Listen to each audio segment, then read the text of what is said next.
नमस्कार, मी संघमित्रा तोरणे आणि आपण पाहत आहात महती लाईव्ह. महती वैचारिक सकाळ या कार्यक्रमात आपलं स्वागत आहे. माणसाचा आवाज बुलंद करणारे शायर राहत इंदोरी. महतीकडून राहत इंदोरीजींना भावपूर्ण आदरांजली. लेखक प्रकाश नाईक यांच्या शब्दातून. आपल्या शायरीतून प्रेम, माणुसकी आणि एकतेचा आवाज बुलंद करून उर्दू शायरीला नवे परिमाण देणारे सुप्रसिद्ध शायर राहत इंदोरी साहेबांचे निधन झाल्याचे वृत्त मनाला अतिशय अस्वस्थ करणारे आहे. कलावंतांनी जनतेसोबत राहून सत्याचा आवाज सत्तेच्या कानापर्यंत पोहोचवण्याची तीव्र निकड निर्माण झालेली असताना राहत साहेबांचे जाणे माणुसकीवर निष्ठा ठेवणाऱ्यांना धक्का देणारे आहे. राहत साहेबांनी केवळ उर्दू शायरीत भर टाकली असे नाही, तर संपूर्ण भारतीय साहित्याला त्यांनी एक दिशा दिली. हिंदू मुस्लिम एकतेच्या बाजूने असणारा हा प्रतिभावान कलावंत धर्मांतांच्या विषारी कृत्यांमुळे अस्वस्थ होतो. या भारताच्या जडणघडणीत सर्वांचे योगदान आहे. सर्व जाती धर्मातल्या लोकांचे रक्त घामातून ही माती पवित्र झाली आहे. धर्माच्या नावावर फूट पाडणाऱ्या शक्तींना हा कवी ठणकावून सांगतो.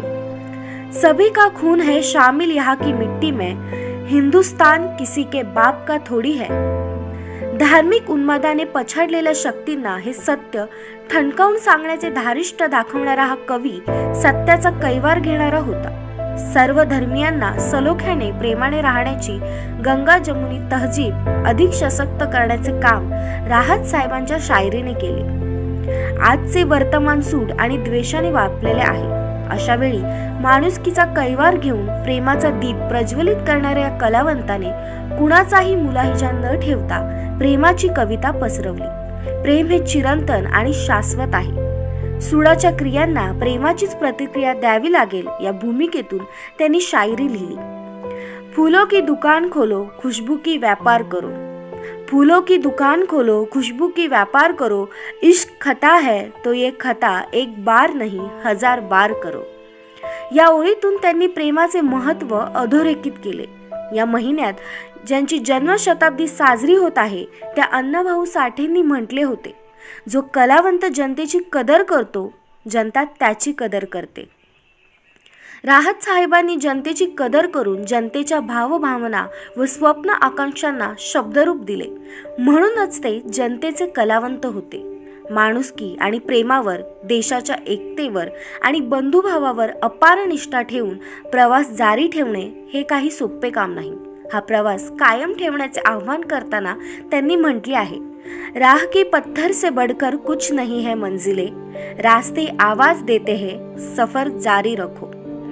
त्यांनी आपल्या शायरीतून धर्मनिरपेक्षता आणि बंधुभावाची वाट बळकट करण्याचे काम केले. राहत साहेब म्हणजेच एक निर्भीड कवी होते, जनकवी होते.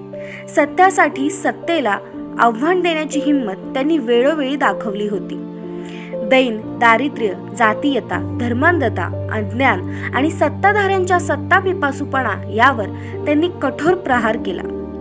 कलावंतांनी भूमिका घेतली पाहिजे, त्यासाठी किंमत मोजण्याची हिंमत दाखवली पाहिजे या मताचे ते होते. संकुचित चौकटींना उद्ध्वस्त करत देशप्रेम आणि बंधुभावाची संस्कृती उजळून टाकण्याचे ध्येय बाळगणारा हा कवी एका ठिकाणी म्हणतो, मैं मर जाऊं तो एक अलग पहचान लिख देना. मैं मर जाऊं तो एक अलग पहचान लिख देना. लहू से मेरी पेशानी पे हिंदुस्तान लिख देना. भारतीयत्व जपणारा, जगणारा एक महान शायर आपण गमावला आहे. सत्तेला प्रश्न विचारणारा, सत्याशी इमान राखणारा, स्वतःशी तडजोड न करणारा हा सच्चा शख्स होता. त्यांचे अल्फाज नव्या पिढीला प्रेरणा देत राहतील. त्यांना टीव्हीवरून खूपदा ऐकले. प्रत्यक्ष भेटण्याची अनिवार्य इच्छा होती. गेल्या वर्षी इचलकरंजी येथे एका मुशायराला आले होते. त्यावेळी भेटता आलं नाही. खूप हळहळलो होतो. आता तर कधीच भेटता येणार नाही. हळहळण्याशिवाय काहीच करता येणार नाही.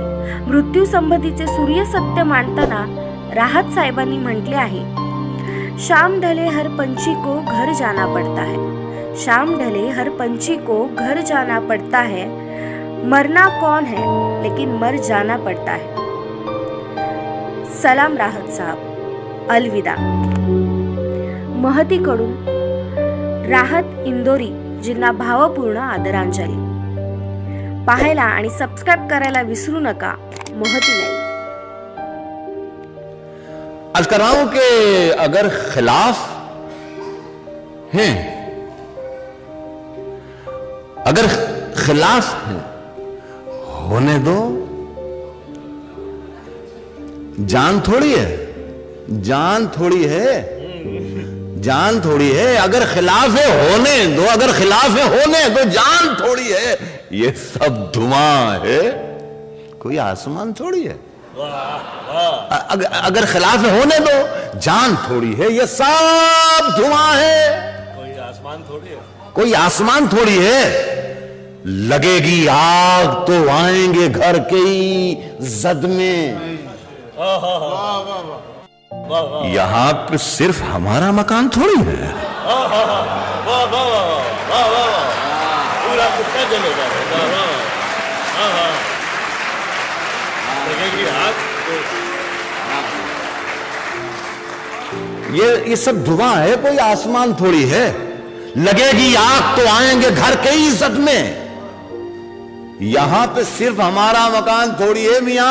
हमारे मुंह से जो निकले वही सदाकत है, हमारे मुंह से जो निकले वही सदाकत है। हमारे मुंह में तुम्हारी जुबान थोड़ी है।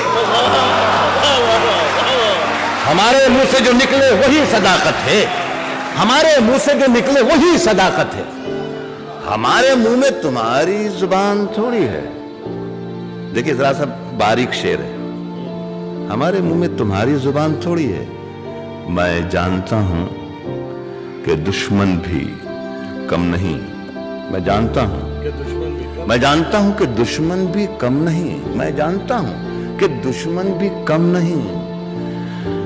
लेकिन हमारी तरह हथेली पे जान थोड़ी है।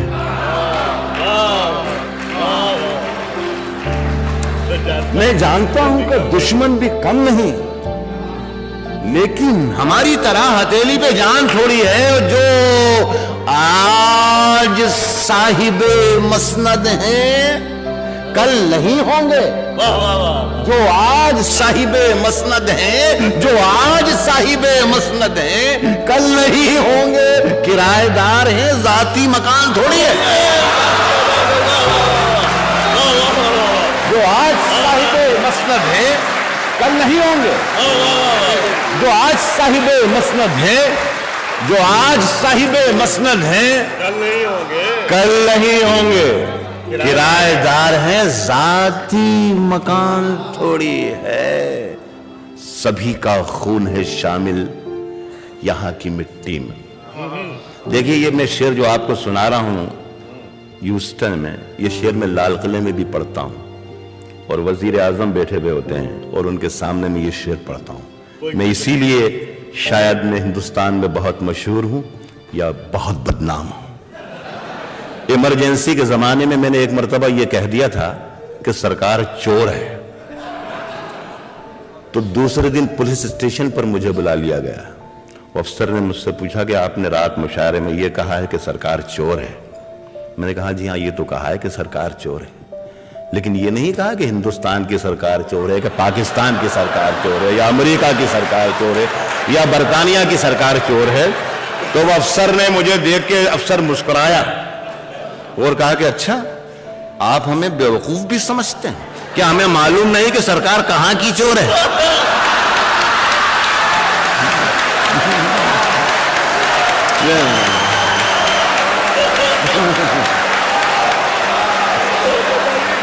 उसने जो आज साहिबे मसनद हैं, जो आज साहिबे मसनद हैं, जो आज साहिबे मसनद हैं, कल नहीं होंगे।